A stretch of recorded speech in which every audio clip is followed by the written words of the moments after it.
नमस्ते स्टूडेंट्स, आज हम लोग पढ़ेंगे क्लास 12 का चैप्टर नंबर 14 और इसका पार्ट पढ़ेंगे 7। अभी तक हम लोगों ने इसके 6 पार्ट कंप्लीट कर लिए थे और 6 पार्टों में हमने सीखा था कि किस प्रकार एक लाइन होती है, लाइन की इक्वेशन को ड्राइव किया जाता है। उसके साथ साथ में सीखा था कि एक लाइन के जो डायरेक्शन रेशियो क्या होते हैं और डायरेक्शन जो कोसाइन होते हैं वो क्या होते हैं, और उनको फाइंड आउट करना हमने सीख लिया था। उसके बाद में हमने देखा था कि जो दो लाइन होती है, दो लाइनों को जो इंटरसेक्ट करने वाले जो पॉइंट्स के फाइंड आउट की थी और उसके जो नेसेसरी कंडीशन थी वो हमने फाइंड आउट की थी। उसके अलावा हमने देखा था कि जो दो लाइन होती है उनके बीच का जो एंगल होता है वो फाइंड आउट करना हमने सीख लिया था। और इसके बाद में स्क्यू लाइन्स के बीच की हमने देखा था कि जो स्क्यू लाइन्स होती है उनके बीच की जो डिस्टेंस है वो मेजर करना हमने सीख लिया था। उसके अलावा हमने देखा था कि जो दो पैरेलल लाइन होती है, दो पैरेलल लाइनों के जो बीच की डिस्टेंस होती है उसको मेजर करना हम लोगों ने सीख लिया था। और उसके जस्ट जो लास्ट पार्ट पढ़ा था हमने, उसमें देखा था कि एक प्लेन क्या होता है, प्लेन की जो वेक्टर फॉर्म होती है वो क्या होती है, और उसका कार्टेशियन फॉर्म में रूपांतरण करना सीखा था। और उसके साथ साथ में जो प्लेन होता है, प्लेन का जो नॉर्मल रूप होता है, नॉर्मल फॉर्म में उसकी जो इक्वेशन होती है वो क्या होती है, नॉर्मल रूप का कार्टेशियन फॉर्म को हमने देखा था, उसका सेक्शन फॉर्मूला अपन ने ड्राइव किया था। और आज उस जो हमने बेसिक कंसेप्ट पढ़े थे उस बेसिक कंसेप्ट पे आधारित कुछ एग्जाम्पल है एक्सरसाइज के, तो उस एक्सरसाइज के उन एग्जाम्पलों को आज सोल्व करते हैं। तो स्टार्ट करते हैं अपने एग्जाम्पल, जो एक्सरसाइज है 14.6 के एग्जाम्पल। एक्सरसाइज का हमारा जो फर्स्ट क्वेश्चन है वो दिया हुआ है कि उस समतल की इक्वेशन फाइंड आउट करनी है जो कहाँ से गुजरता है, अक्ष के क्या हो, लंबवत हो और इस बिंदु से गुजरता हो। तो इसका सॉल्यूशन देखते हैं। हम जानते हैं, हमने सीखा था कि जब कोई समतल किसी पॉइंट P से गुजरता है उसके निर्देशांक हम x1, y1, z1 मानते हैं। हमने ये भी देखा था कि इस प्रकार किसी पॉइंट के अपन ने इक्वेशन भी ज्ञात की थी। यहाँ पे अगर ये कोई समतल है, इस समतल में अगर कोई पॉइंट P है, ये पॉइंट P था, x1, y1, z1, और यहाँ इसका ये अभिलंब सदिश हमने कहा था n वेक्टर, ये P बिंदु था, ये r सदिश हमने लिया था, ये P सदिश लिया था, और यहाँ से ये r सदिश लिया था, और ये n कैप लिया था। यहाँ से हमने देखा था इसकी जो एक बिंदु से जाने वाली तथा n सदिश के जो लंबवत सदिश होता है, इसका जो समीकरण होता है वो होता है r माइनस पी, r सदिश माइनस p सदिश dot n cap equal to 0। और इसी को ऐसे भी देखा था, p सदिश डॉट n सदिश इक्वल टू 0। ये हमने ड्राइव कर लिया था कल कि एक बिंदु से जाने वाले तथा n सदिश के जो अभिलंबवत जो सदिश प्लेन होता है उस प्लेन का जो इक्वेशन होती है ये फाइंड आउट हमने कर ली थी। अब देखो, सबसे पहले बात आती है कि अक्ष के लंबवत। अक्ष के लंबवत हम जानते हैं कि जो कोई प्लेन होता है, जैसे ax plus B Y plus C Z equals to क्या होता है, d। ये कोई प्लेन की इक्वेशन है। अगर इसमें d बराबर 0 हो तब, अगर इसमें यहाँ पे d इक्वल टू अगर 0 हो तो हम बोल सकते हैं कि प्लेन कहाँ से गुजरेगा, प्लेन मूल बिंदु से गुजरता है, मूल बिंदु से गुजरता है। केस फर्स्ट मैं बोलता हूँ कि ये क्या करता है, d बिंदु के साथ साथ अगर मान लिया कि ये a बराबर 0 है, a बराबर 0 है, इसका मतलब मैं क्या बोल सकता हूँ कि ये अक्ष के जो प्लेन होगा वो क्या होगा, अक्ष के समांतर होगा। जब a बराबर व्हेन, जब a इक्वल्स टू 0 हो, then after the plane is क्या होगा, अक्ष के पैरेलल होगा। तो समतल अक्ष के समांतर होता है। ठीक इसी प्रकार बोल देंगे अगर b बराबर 0 है तो y अक्ष के समांतर होगा, और c बराबर 0 है तो हम बोल देंगे कि ये z अक्ष के क्या है, पैरेलल है। केस 3, इफ a बराबर भी 0 और d बराबर भी 0 हो, देन अगर a बराबर भी 0 हो, सॉरी यहाँ कैपिटल A लेना है हमें, कैपिटल A दिया हुआ है, ये कैपिटल है, कैपिटल ए बराबर भी 0 हो और डी बराबर भी 0 हो, तो इस कंडीशन में बोल दूंगा कि ये जो समतल होगा वे कहाँ से जाएगा, अक्ष से जाएगा। तो समतल होगा, समतल कहाँ से गुजरेगा, अक्ष से गुजरेगा। थर्ड कंडीशन क्या है, अब इसी के अकॉर्डिंग अपन दूसरी कंडीशन देखते हैं कि जब b बराबर 0 डी बराबर 0 हो तब वो कहाँ से गुजरेगा, y अक्ष से, और जब c बराबर 0 और d बराबर 0 तो इस कंडीशन में वो जो समतल होगा वो कहाँ से गुजरेगा, z अक्ष से गुजरता है।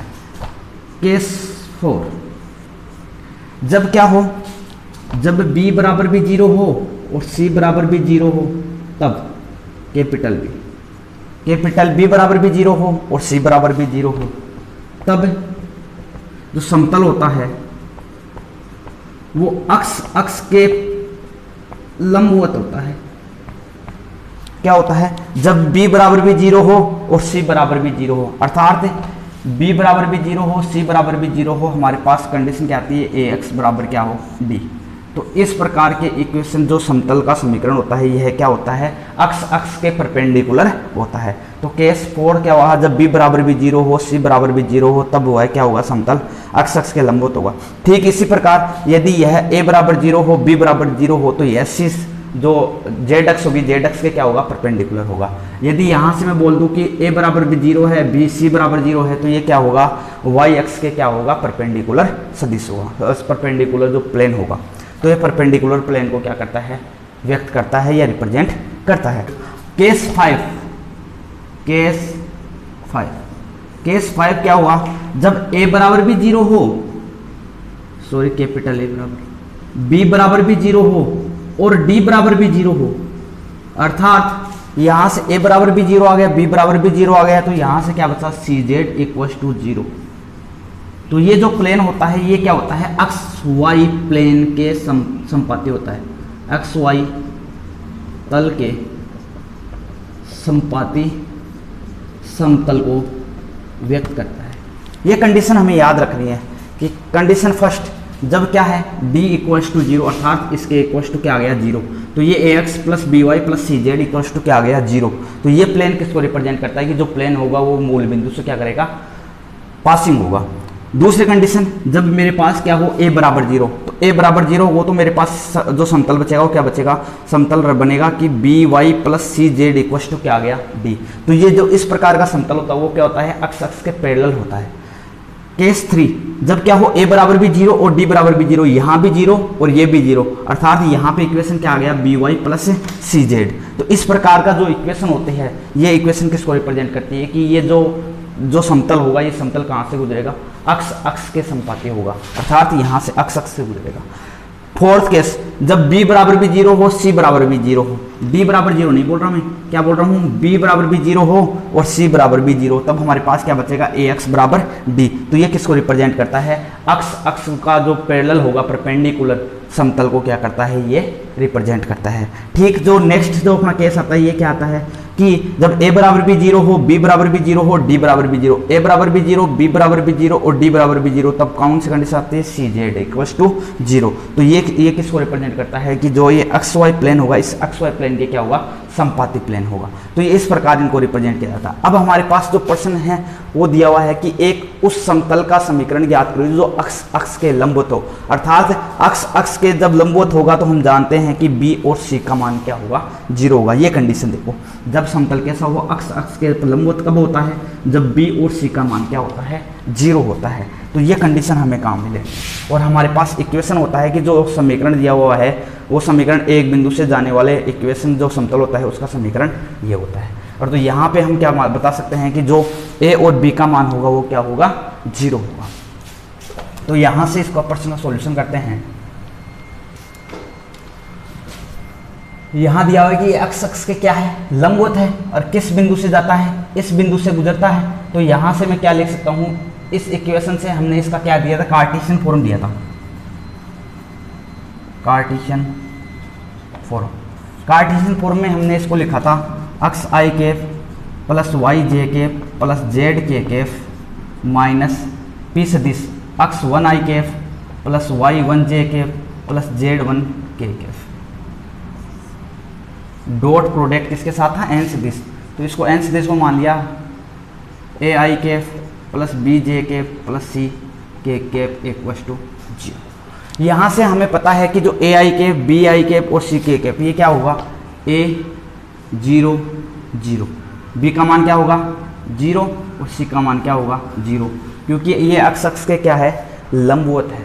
अक्ष के लंबवत होगा तो ये कौन सी कंडीशन को, बी और सी का मान क्या होता है 0।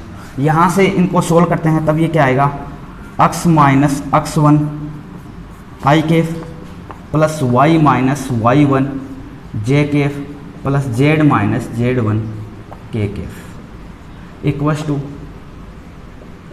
आई cap plus b j cap plus c j cap. यहाँ पे इनका बी और सी का मान जैसे रखेंगे, ये तो क्या हो गया 0, और 0 का जब इनके साथ मल्टीप्लाई करेंगे जे और के साथ क्या हो जाएगा 0, केवल आई किसके साथ मल्टीप्लाई होगा, यहाँ से क्या आ गया, ये किसके साथ 0 होगा इसके, तो यहाँ से क्या आ गया, ए किसके साथ गुणा होगा, a into x minus x 1 plus b किसके साथ गुणा होगा, इसके साथ y minus y 1 plus c किसके साथ मल्टीप्लाई होगा, c into z minus z 1 equals to क्या आ गया 0।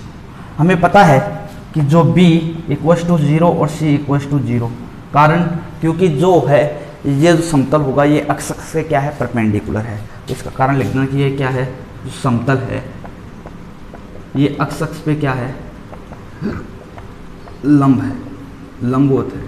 लंबवत है तो b और c का मान क्या होगा 0, तो यहाँ से b का मान 0 और c का मान 0, तो यहाँ से क्या आ गया a into x minus x 1 equals to क्या आ गया 0। तो ये अक्ष से जाने वाला उसका क्या आ गए, लंबवत सदिश आ गया। लेकिन यहाँ पे हमें मान दिया हुआ है अक्ष 1 का ये रहा, y1 का ये रहा, z1 का ये रहा, तो y1 z1 का मान तो वैसे 0 हो गया क्योंकि इसके मल्टीप्लाई में था, अक्ष 1 का मान पुट अप कर दो, तो यहाँ से क्या आ जाएगा a into x minus 2 equals to 0। अर्थात जो अक्ष के जो परपेंडिकुलर जो प्लेन होगा उस प्लेन की इक्वेशन ये होगा। इस प्रकार हम इसके प्लेन की इक्वेशन फाइंड आउट कर सकते हैं। अब देखते हैं नेक्स्ट क्वेश्चन। नेक्स्ट जो प्रश्न दिया हुआ है वो दिया हुआ है कि उस प्लेन की इक्वेशन फाइंड आउट करना है जो कहाँ से गुजरता है, अक्ष से तथा इस बिंदु से क्या करता है, पासिंग करता है। तो हमें उस जो प्लेन होगा उस प्लेन की जो इक्वेशन होगी वो प्लेन की इक्वेशन फाइंड आउट करना है। अब हम जानते हैं कि जो प्लेन अक्ष से गुजरेगा, तो हम जानते थे कि ये देखो अक्ष से गुजरने वाला प्लेन के क्या होते हैं, ए और डी का मान क्या होता है 0 होता है। हम जानते हैं कि जो भी प्लेन होती है, प्लेन की जो जनरल फॉर्मूला होता है, जनरल इक्वेशन, वो क्या होती है, a x plus B Y plus C Z equals to क्या है डी। ये जिसका जनरल फॉर्मूला होता है, जनरल इक्वेशन होती है। यहाँ से हम जानते हैं कि जो यह प्लेन है, यह प्लेन क्या कर रहा है, प्लेन पासिंग थ्रू अक्ष से क्या कर रहा है, ये पासिंग कर रहा है, अक्ष से पासिंग करेगा। इसका मतलब क्या हो गया कि a इक्वस टू 0 और d इक्वस टू 0। अर्थात इसका मतलब क्या हो गया कि a का मान 0 है और d का मान 0 है। a का मान जैसे 0 रखेंगे और d का मान जैसे 0 रखोगे तो यहाँ से क्या आ गया, B Y plus C Z equals to क्या आ गया 0। तो ये किसका इक्वेशन आ गया कि ये उस प्लेन की इक्वेशन है, प्लेन इक्वेशन जो क्या करता है, विच क्या करता है, विच पासिंग थ्रू अक्ष लाइन, जो अक्ष लाइन से क्या करता है, पासिंग करता है, उस प्लेन की क्या है, ये इक्वेशन है। तो यहाँ से हम जानते हैं कि ये इसकी क्या है इक्वेशन, तो इसकी इक्वेशन को मैं क्या लिखता हूँ, b plus lambda of c equals to 0। अर्थात ये इसी के रूप को निरूपित करेगा क्योंकि इनके जो गुणांक में आएंगे, मैंने क्या कर दिया, इसको इस साइड में लेके यहाँ से बी वाई बराबर मैंने क्या लिख दिया सी जेड, और यहाँ से मैंने क्या लिख दिया वाई बराबर क्या लिख दिया माइनस के c upon b equals to z, और सी अपॉन बी को मैंने क्या लिख दिया क्योंकि ये जो गुणांक में आएंगे ये एक अचर संख्या आएगी, तो मैंने इसको क्या मान लिया कि minus lambda of Z, minus lambda को इधर लेके आया तो ये plus lambda of Z equals to क्या आ गया 0। तो ये एक इक्वेशन आ गई, तो मैंने इसको डायरेक्ट इस रूप में क्या लिख दिया कि ये जो अक्ष से जाने वाली जो इक्वेशन होगी वो क्या करेगी, उसका ये इक्वेशन है। तो ये प्लेन की क्या आ गई, इक्वेशन आ गई। और हम जानते हैं कि ये प्लेन के अलावा कौन से बिंदु से पासिंग हो रहा है, तो 3, 2, 4 से क्या कर रहा है, पासिंग कर रहा है। अर्थात ये इस बिंदु को क्या करना चाहिए, सेटिस्फाई करना चाहिए कि यह प्लेन पॉइंट 3, 2, 4 से क्या करता है, से गुजरता है। अर्थात इसका मतलब क्या हो गया, इट्स मीन कि ये क्या करना चाहिए, ये इसको क्या करना चाहिए, सेटिस्फाई करना चाहिए। तो यह बिंदु प्लेन की इक्वेशन को क्या करेगा,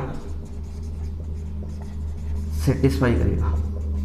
ये इसको सेटिस्फाई करेगा तो यहां पे मैं लिख देता हूं कि अक्स का मान तो 0, y की जगह में क्या रख सकता हूं 2, तो ये आ गया 2 प्लस लेमडा c की जगह कितना है 4 इक्वल टू क्या आ गया 0। तो यहां से लेमडा का मान कितना आया 4 माइनस के 4/2 तो माइनस के 2। लेमडा का मान कितना गया माइनस का 2। इसको मैं इक्वेशन फर्स्ट देता हूँ। इक्वेशन फर्स्ट में लेमडा का मान रखने पर, लेमडा का मान जैसे रखूंगा, लेमडा का मान रखने पर किसमें, इक्वेशन 1 में। इक्वेशन 1 में जैसे रखूंगा y प्लस लेमडा इधर कितना है माइनस का 2, यहां से क्या हो गया, सॉरी ये 2 इधर गए माइनस के, तो माइनस के 2/4, तो इसका मान आ गया माइनस के 1/2। तो यहाँ से लेमडा का मान रख दिया मैंने माइनस का 1/2 c इक्वल टू 0। और यहाँ से इसको और सॉल्यूशन करते हैं तब ये आता है 2y माइनस का c इक्वल टू क्या हो गया 0। तो ये उस प्लेन का, देखो यहाँ पे जो प्लेन आ रहा है, यहाँ पे b का मान कितना आ गया 2 और c का मान कितना आ गया माइनस का 1 और a का मान कितना है 0। अर्थात जो अक्स के सापेक्ष जो गुजरेगा, जो प्लेन थ्रू पासिंग होगा, उस प्लेन के जो a का मान 0 होगा और d का मान क्या होगा 0। तो यहाँ से a और d का मान क्या आ गया 0, और y के गुणांक में क्या होता है b, तो b का मान आ गया 2, c के गुणांक में होता है c, तो यहाँ से क्या आ गया, c का मान आ गया माइनस का 1। तो ये जो प्लेन होगा, ये प्लेन किसको रिप्रेजेंट करेगा कि ये इस बिंदु से गुजरने वाले तथा अक्स से गुजरने वाले जो प्लेन होगा, उस प्लेन को ये रिप्रेजेंट करता है। इसके बाद में देखते हैं नेक्स्ट क्वेश्चन। जो नेक्स्ट क्वेश्चन है वो दिया हुआ है कि एक समतल बिंदु PQR से गुजरता है। एक समतल क्या करता है, इस बिंदु से क्या करता है, पासिंग होता है।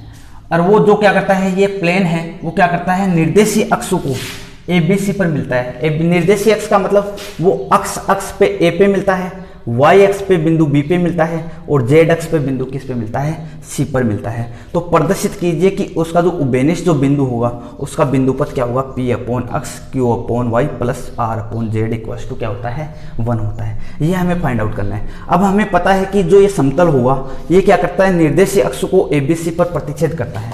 तो मैं जिस प्रकार प्रश्न दिया हुआ है उसके अकॉर्डिंग इसका क्या बना लेता हूँ, चित्र बना लेता हूँ। ये मान लिया मैंने अक्ष है, ये y अक्ष मान लिया, ये z अक्ष। अक्ष को कहाँ प्रतिच्छेद करता है, A पर। y अक्ष को कहाँ प्रतिच्छेद करता है, ये B पर। और z अक्ष को कहाँ प्रतिच्छेद करता है, बिंदु C पर प्रतिच्छेद करता है। अब हमें पता है कि ये क्या है, इसका मूल बिंदु। मूल बिंदु से यहाँ तक कि इस अक्ष की दूरी में मान लेता हूँ अक्ष है। यहाँ से ये दूरी कितनी है, y है, और यहाँ से ये दूरी कितनी है, z। तो इस A बिंदु के जो निर्देशांक आएंगे, वो निर्देशांक आएंगे अक्ष 0, 0, और जो B बिंदु के निर्देशांक आएंगे 0, y 0, और C बिंदु के निर्देशांक आएंगे 0, 0, z। और यहाँ पे ये क्या करता है, यह जो क्या करेगा, अब इन तीनों बिंदुओं को क्या करता है, ये प्रतिच्छेद करता है, क्योंकि इन तीनों बिंदु पर क्या करता है, मिलता है ये। अर्थात यहाँ से ये क्या करेगा, इस प्रकार मिलेगा, इस प्रकार कोई समतल होगा, ये कोई समतल है। और ये क्या करता है, यहां कोई बिंदु है, कोई भी बिंदु मान लिया कि इस बिंदु को मैंने नाम दे दिया S बिंदु, और इसके निर्देशांक कितने हैं, जैसे S जो अंदर कोई बिंदु होता है, इसके अपन x1 y1 z1 मान लेता हूं कि ये क्या करता है, x1 y1 z1 बिंदु से क्या करता है, पासिंग थ्रू होता है। अब हम जानते हैं कि हमने इस प्रकार पढ़ा था, सेक्शन फॉर्मूला याद हो तो, सेक्शन फॉर्मूले में क्या पढ़ा था कि इसके निर्देशांक अपन ने 0, 0, 1 माना था, इसके निर्देशांक 0, B 0 माना था, और इसके निर्देशांक 0, 0, C माना था। इस प्रकार सेक्शन फॉर्मूला आया था। और यहाँ पे हमें इसका जो इक्वेशन निकाली थी वो निकालते x upon A plus y upon B plus z upon c equal to क्या आया था 1। अर्थात इसका जो अंतःखंड रूप आया था वो आया था x upon a plus y upon b plus z upon c. अर्थात यह क्या करता है कि अक्स वाई जेड बिंदुओं से जाता है तथा ए बी सी इसके क्या है अंतःखंड है।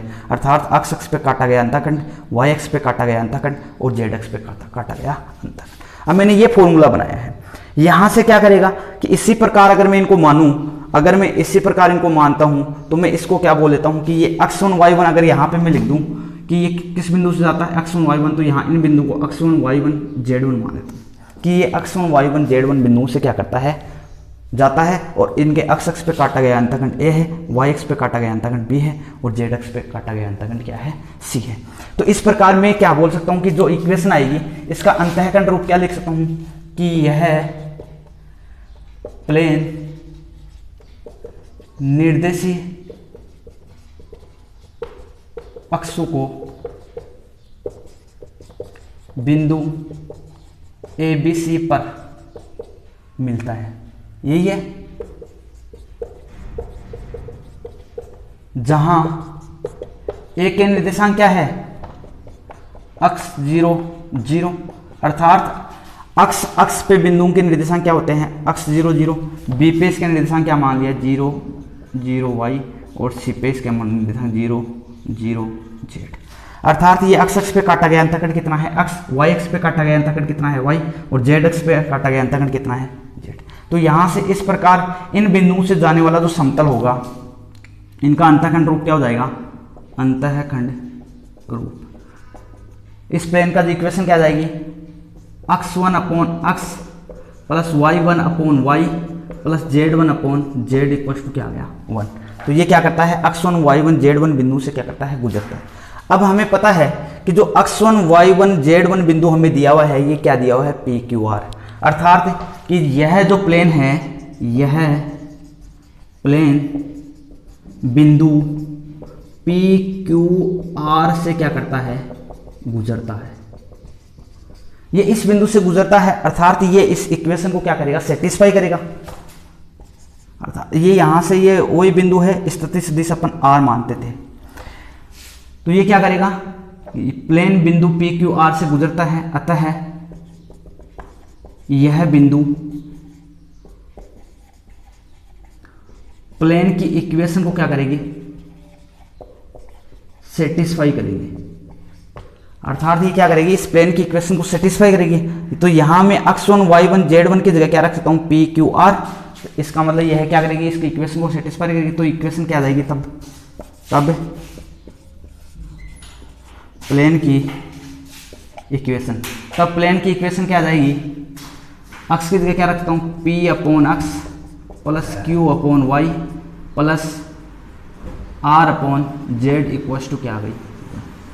अर्थात ऐसी जो प्लेन आएगा उसकी इक्वेशन क्या आएगी कि यह पी क्यू आर बिंदु से जाता है तथा अक्ष पे काटा गया जो इसका अंतःखंड है वो कितना है अक्ष, वाई अक्ष पे काटा गया अंतःखंड कितना है वाई और जेड अक्ष पे काटा गया अंतःखंड कितना है वाई। तो ये उस प्लेन का इक्वेशन आ गई जो हमें क्या करना था कि उस उभयनिष्ठ बिंदु का बिंदुपथ, तो उभयनिष्ठ बिंदु है ये कि ये दोनों चीज़ों को क्या कर रहा है दो शर्त दी हुई थी, दोनों शर्तों को क्या कर रहा है ये सेटिस्फाई कर रहा है। अर्थात तो उसकी इक्वेशन यही हमें सिद्ध करना था, तो ये इक्वेशन कंप्लीट हो गई। इसके बाद देखते हैं नेक्स्ट क्वेश्चन। अब नेक्स्ट क्वेश्चन दिया हुआ है कि उस समतल का सदिश यानी वेक्टर इक्वेशन हमें फाइंड आउट करनी है जो क्या करता है मूल बिंदु से 7 इकाई दूरी पर स्थित हो और इसका जो आई के एफ है ये क्या है इसका अभिलंब का इकाई सदिश हो। अर्थात हमारे पास क्या दिया हुआ है ये इस प्रकार की कोई इक्वेशन दी हुई है। अर्थात ये कोई प्लेन है और इसका जो अभिलंब सदिश है वो क्या दिया हुआ है आई के एफ, और इसकी जो मूल बिंदु से दूरी है यहां से ये मूल बिंदु से दूरी कितनी दी हुई है 7 इकाई ये दी हुई है। और इस प्लेन की हमें क्या करना है उस प्लेन का सदिश समीकरण ज्ञात करना है। हम जानते हैं अभिलंब रूप वी नो डेट, हम क्या जानते हैं कि किसी प्लेन की जो इक्वेशन होती है वो क्या होती है प्लेन, हम जानते हैं कि जो प्लेन है प्लेन की जो इक्वेशन होती है वो क्या होती है आर सदिश डॉट एन के एफ इक्वल टू क्या होती है डी, जहां आर सदिश क्या होती है पोजीशन वेक्टर एंड एन केफ क्या है, इसका जो नॉर्मल जो डायरेक्शन है उसका यूनिट वेक्टर है। यूनिट वेक्टर की क्या है, दिशा है। ये क्या है, normal unit vector, normal unit vector की डायरेक्शन को ये रिप्रेजेंट करता है। और डी क्या है, इसकी मूल बिंदु से दूरी, मूल बिंदु से दूरी। तो हमारे पास दिया हुआ है ये मूल बिंदु से दूरी, डी का मान कितना दिया हुआ है, 7 इकाई। और एन केफ का मान किस, एन केफ है ये किस डायरेक्शन में है, आई केफ की डायरेक्शन में, अर्थात इसका जो एन केफ दिया हुआ है किस डायरेक्शन में दिया हुआ है, आई केफ के इक्वल दिया हुआ है। और हमारे पास जो आर सदिश होता है वो आर सदिश क्या होता है, अक्स i cap plus y j cap plus z k केफ। तो यहाँ से हम इसका मान रख देते हैं। तो यहाँ से जैसे रखेंगे तो जो प्लेन की जो इक्वेशन है, प्लेन इक्वेशन ये क्या आ जाएगी, आर सदिश dot n cap equals to d 0। तो यहाँ आर सदिश x i cap plus y j cap plus z k cap dot n केफ का मान क्या है, आई केफ इक्वल्स टू कितना आ गया, तो यहाँ से आई केफ से मल्टीप्लाई होगा, बाकी के से मल्टीप्लाई होगा तो क्या हो जाएंगे 0। आई केफ से मल्टीप्लाई होगा तो क्या आ गया 7 इक्वल्स टू कितना आ गया, यहाँ आ गया 7। तो यहाँ से 7 को इधर लेके तो अक्स माइनस 7, ये एक क्या करता है, प्लेन को रिप्रेजेंट करता है। और ये प्लेन के जो इक्वेशन है वो क्या है, अक्स माइनस 7। तो ये इस प्रकार ये प्लेन को क्या करता है, एक रिप्रेजेंट करता है। तो ये उस प्लेन के क्या हो गए, सदिश समीकरण हो गया, जो क्या करता है, इन बिंदुओं से क्या करता है, गुजरता है। और इन बिंदुओं को जो हमें जो शरत दी हुई है उन शरत को क्या करता है, ये सेटिस्फाई करता है। तो इसके बाद देखते हैं नेक्स्ट क्वेश्चन। नेक्स्ट क्वेश्चन दिया हुआ है कि उस प्लेन का जो वेक्टर इक्वेशन हमें फाइंड आउट करनी है, जो क्या करता है, मूल बिंदु से 7 इकाई दूरी पर स्थित हो तथा इस सदिश के क्या है वो अभिलंब हो। और तो हम जानते हैं, क्या जानते हैं कि जो प्लेन होगा उस प्लेन की अगर अभिलंब रूप में उसकी जो इक्वेशन होता है नॉर्मल रूप में, नॉर्मल फॉर्म ऑफ प्लेन की जो नॉर्मल फॉर्म होती है वो क्या होती है, आर सदिश dot n Kaif equal to क्या आ गया, डी। ये होती है। हमारे पास जो आर सदिश है यहाँ पे हमें दिया हुआ है एन सदिश, यहाँ डायरेक्शन इसका यूनिट वेक्टर नहीं दिया हुआ है, यहाँ पे दिया हुआ है एन सदिश का मान। तो 6 आई केफ प्लस 3 जे केफ माइनस का 2 के केफ। और हमें चाहिए क्या, एन के केफ। हम जानते हैं, चूँकि हम क्या जानते हैं कि जो एन सदिश होता है, एन सदिश क्या होता है, एन का मापांक इंटू एन केफ। तो हमें एन केफ का मान चाहिए। तो यहाँ से मैं क्या लिख सकता हूँ, एन केफ बराबर क्या कर दूँ, एन सदिश डॉट एन के में क्या लगा दूँ, एन के मापांक का भाग लगा दूंगा। तो मेरे पास क्या आ जाएगा, एन केफ। तो यहाँ से मैं क्या, मेरे पास क्या है, एन सदिश है। तो एन का मापांक क्या आएगा, एन का मापांक आएगा √6 का स्क्वायर प्लस 3 का स्क्वायर प्लस -2 का स्क्वायर। इसको जैसे सोल्व करते हैं तो ये आता है 36 प्लस ये आ गया 9 प्लस ये कितना आ गया 4। इसका जब सॉल्यूशन करते हैं तो ये आता है 49 और 49 जैसे रूट से बाहर निकलेगा तो ये क्या आ गया 6। तो हमारे पास एन केफ का मान कितना आ गया 6। और हम इसलिए ये कहाँ से क्या हो जाएगा, एन केफ का मान कितना हो जाएगा, हम जानते हैं कि एन सदिश बट्टा एन का मापांक। एन सदिश का मान कितना है 6 आई केफ प्लस 3 जे केफ माइनस के 2 के केफ अपॉन 7। तो यहाँ से मैं क्या लिख सकता हूँ, 6/7 आई केफ प्लस 3/7 जे केफ माइनस के 2/7 के केफ। ये क्या आ गया हमारे पास, जो यूनिट वेक्टर की डायरेक्शन है वो फाइंड आउट हमने कर लिया, अर्थात एन केफ का मान हमारे पास आ गया। और डी का मान दिया हुआ है, डी का मान कितना दिया हुआ है, मूल बिंदु से कितनी दूरी पर दिया हुआ है, डी का मान है 7 इकाई। यहाँ से मैं क्या कर सकता हूँ, इसका सदिश जो समीकरण होता है वो ज्ञात कर सकता हूँ। सदिश समीकरण क्या होगा, सदिश समीकरण होगा प्लेन की जो इक्वेशन होगी, प्लेन की वेक्टर जो इक्वेशन होगी वो क्या होगी, आर सदिश डॉट एन केफ 0। आर सदिश का मान क्या होता है, अक्स i cap plus y j cap plus z k Kaif into N केफ का मान कितना है 6/7 आई केफ प्लस 3/7 जे केफ माइनस के 2/7 के केफ इक्वल टू कितना दिया हुआ है 6। इसको आगे सोल्व करना चाहो तो आगे सोल्व भी कर सकते हो, या इसको इससे रहने दो, इसको आर सदिश रहने दो। यहाँ 6/7 आई कैफ प्लस 3/7 जे कैफ माइनस 2/7 के कैफ इक्वल्स टू कितना आ गया 7। तो यहाँ से इसको ऐसे भी रहने दे सकते हैं। और इसको आगे सोल्व करना चाहिए तो ये अक्स इससे मल्टीप्लाई होगा, ये फॉर्म भी सही है। और इसको आगे सोल्व करना चाहिए, यहाँ से इसको और भी सोल्व कर सकते हो। कैसे? अक्स आई कैफ आपस में मल्टीप्लाई हो जाएंगे तो ये आ जाएगा 6/7 आई कैफ प्लस ये y इससे मल्टीप्लाई होगा तो ये क्या आ जाएगा 3y/7 माइनस ये कितना आ जाएगा z इससे होगा तो ये आ गया 2z/7 इक्वल्स टू कितना आ गया 7। यहाँ से 7 मैंने मल्टीप्लाई जो कॉमन ले लिया और 7 को क्या कर दिया इधर मल्टीप्लाई कर दिया तो ये आ गया 6x प्लस 3y माइनस के 2z इक्वल्स टू कितना आ गया 49। तो ये इसका क्या आ गया सदिश समीकरण आ गया। तो इस प्रकार भी इसको लिख सकते हैं, ऐसे भी लिख सकते हैं। आगे सोल्व करते हैं तो ये इस प्रकार इसका क्या लगता है हमारे पास, ये इसका सदिश वेक्टर जो फॉर्म थी ये आ जाती है। अब आगे करते हैं इसका नेक्स्ट क्वेश्चन। नेक्स्ट क्वेश्चन दिया हुआ है कि एक समतल के जो समीकरण है वो r सदिश dot 3i cap minus 4j cap plus 12k cap equal to कितना दिया हुआ है 5 दिया हुआ है। इसको क्या करना है, सबसे पहले तो अभिलंब रूप में रूपांतरित करके इसके मूल बिंदु से दूरी ज्ञात करना है और उसके साथ में जो अभिलंब होगा अर्थात इसका नॉर्मल वेक्टर होगा उस नॉर्मल वेक्टर की हमें इसके डायरेक्शन कोसाइन हमें फाइंड आउट करने हैं। अब हमें दिया हुआ है, क्या दिया हुआ है, हमारे पास गिवन है कि एक प्लेन की इक्वेशन दी हुई है। प्लेन की इक्वेशन क्या दिया हुआ है, r सदिश equal to 3i cap minus के 4j कैफ प्लस के 12k कैफ इक्वल टू, हम जानते हैं वी नो डेट कि जो अभिलंब के रूप में जो इक्वेशन होती है नॉर्मल रूप में, normal form of plane, plane की जो नॉर्मल फॉर्म में जो इक्वेशन होती है वो क्या होती है r सदिश dot N cap equal to क्या आता है d। और ये d क्या होती है, मूल बिंदु से दूरी। अगर हमारा ये फॉर्म बन जाए तब मैं क्या बोल सकता हूँ कि ये जो दिया हुआ है यहाँ से ये दूरी फाइंड आउट कर लूंगा और यहाँ से ये एन कैप आ गए तो एन कैप के जो डायरेक्शन कोसाइन के रूप में उपस्थित होता है तो यहाँ से इसके डायरेक्शन कोसाइन फाइंड आउट हो जाएगा। लेकिन हमें जो इक्वेशन दे रखी है उससे देख के पता लग रहा है कि ये एन कैप तो नहीं हो सकता, क्योंकि एन कैप क्या होता है यूनिट वेक्टर, अर्थात यहाँ पे दिया हुआ है ये एन सदिश, क्या दिया हुआ है ये हमें इस रूप में दिया हुआ है ये।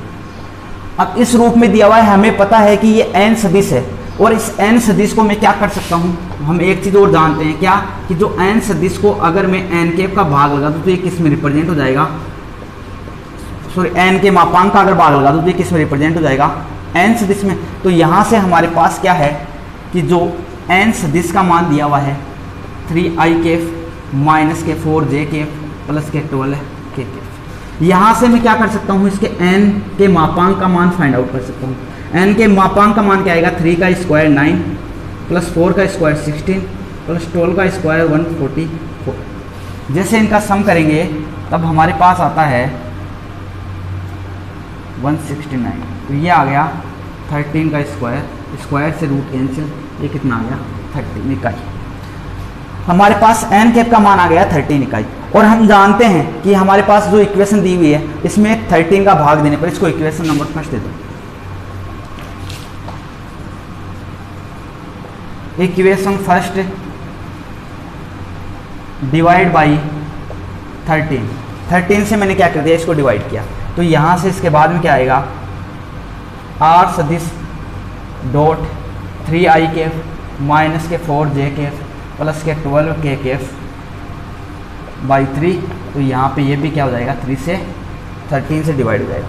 इसको जैसे डिवाइड करेंगे तो यहाँ ये क्या हो गया r सदिश dot 3/13i Kaif minus 4/13j Kaif plus के 12k कैफ बाई आ गया 13 बाई।